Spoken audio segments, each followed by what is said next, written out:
للانتخابات التشريعية اليوم 12 من شهر جوان 2021.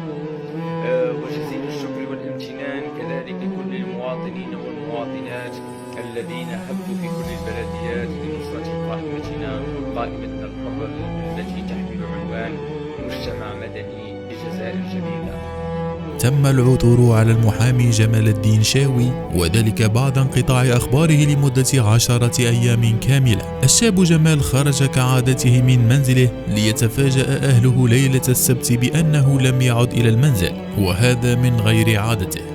قام أهل الضحية بالتبليغ عنه.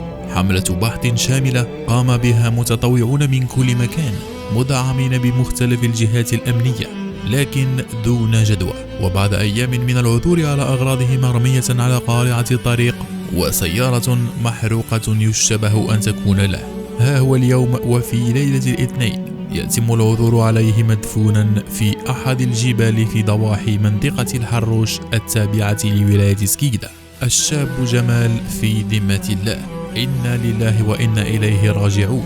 تداعيات كثيرة بأن الشاب تلقى عدة رسائل تهديد من قبل، كما تعرض لمحاولة اغتيال نجا منها بأعجوبة، وطلب من السلطات تسريع قضيته في العدالة ضد المشتبه فيهم.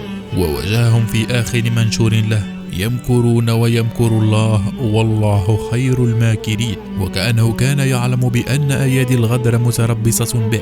بأي ذنب جعلت من أيادي الغدر تنال من شاب من خيرة الشباب وفي عمر الزهور؟ وما يسعنا إلا أن نقول حسبنا الله ونعم الوكيل في من غدر بهذا الشاب. والرجاء من كل من شاهد هذا المقطع الدعاء لأخينا جمال بالرحمة والمغفرة، وأن يسكنه الله فسيح جنانه. إنا لله وإنا إليه راجعون.